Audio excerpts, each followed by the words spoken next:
Hello, this is Dr. Do again. This video is outside of medicine. Continue the Iliad by Homer. I'm going to continue to read. When they reached the site Achilles had pointed out, they laid Patroclus down and swiftly built his body of fitting height of timber. And now the great runner remembered one more duty. Stepping back from the prairie, he cut the red gold log.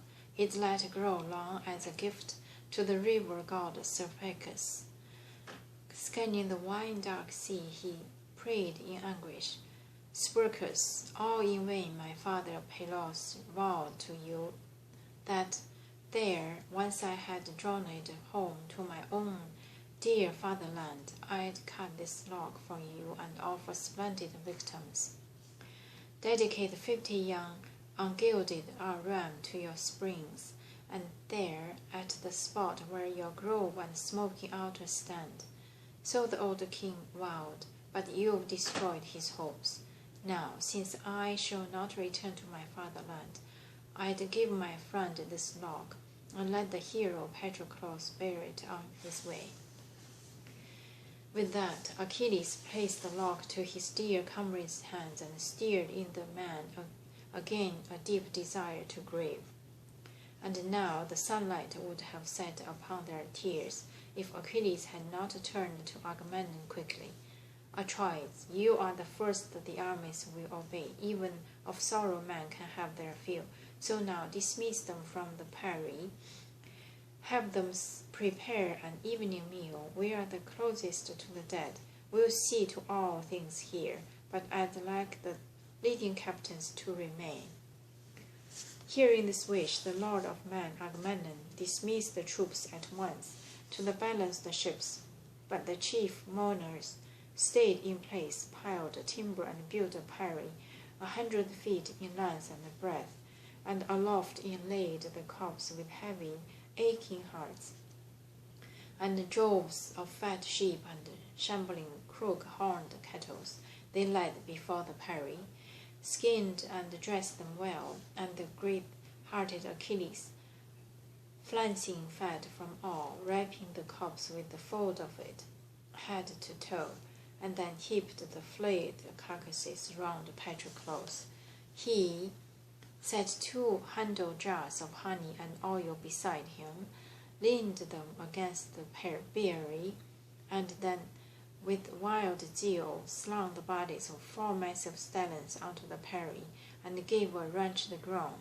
And the dead lord Patroclus had fed 9 dogs at table, and the dead lord Patroclus and he slit the throats of 2, threw them onto the prairie, and then a dozen brave sons of the proud Trojans he hacked to pieces with his bronze.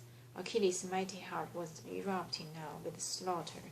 He loosed the iron rage of fire to consume them all and cried out, calling his dear friend by name, "Farewell, Patroclus, even there in the house of death.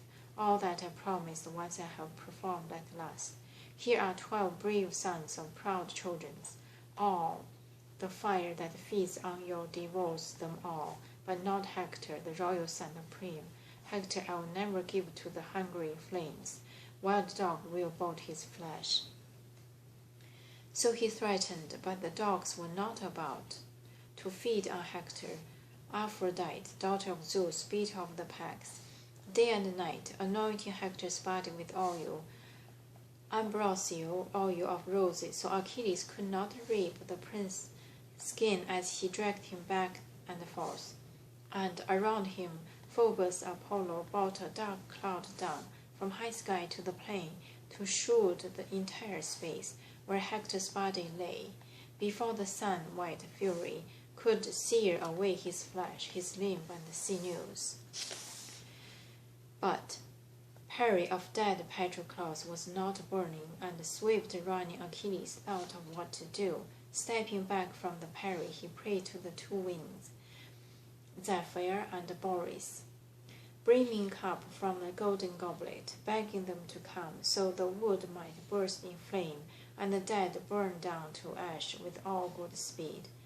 And Ares, hearing his prayers, rushed the message on to the wind, and then gathered now in stormy Zephyr's house to share his brawling banquet. Ares swept to a stop, and once they saw her poised at the stone threshold, all sprang up. Each urged her to sit beside him, but she refused, pressing on with her message. No time for sitting now. No, I must return to the ocean's running stream. As Ethiopians land, they are making a splendid sacrifice to the god. I must not miss my share of the sacred feast, but I bring Achilles' prayers. He begs you to come at once, Boris, blustering Zephyr. He promised splendid victims who come with a strong blast and light the Peri, where Patroclus lie in state, and all the Argive armies mourn around him. Message delivered, off she sped as the wind rose, with a superhuman roar, stampeding clouds before them. Suddenly, reaching the open sea in gale force, whipped Whitecap under a shrilled killer squall. They raised the good rich soil of Troy and struck the Peri, and a huge inhuman blaze went howling up the sky. All night long they hurled the flames, massed on the Peri, blast on screaming blast, and all night long the swift Achilles lifted a two-handled cup, dipped wine from a golden bowl, and poured it down on the ground and drenched the earth, calling out to the ghost of stricken, gaunt Patroclus as a father weeps when he turns his son's bones, dead on his wedding day, and his death has plunged his parents in despair. So Achilles wept as he burned his dear friend's bone, dragging himself around the Peri, choking with sobs.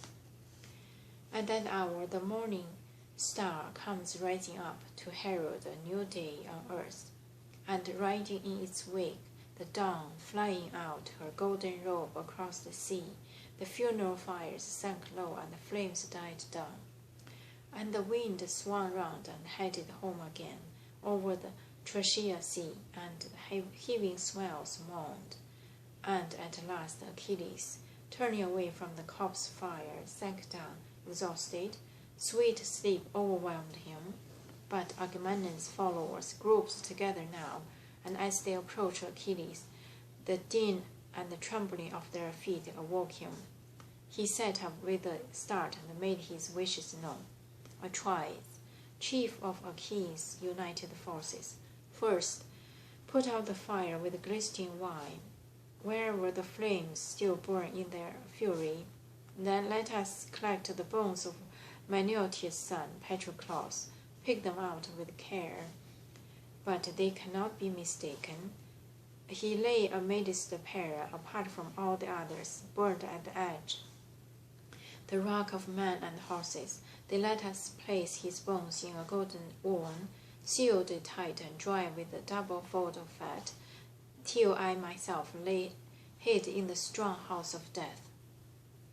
For his burial, build him nothing large. I ask you something right for the moment, and then later our kings can work to make it broad and lofty, all who survive me here, alive in the benched ships when I'm gone. I'm going to stop here today and continue next time. Thank you for watching.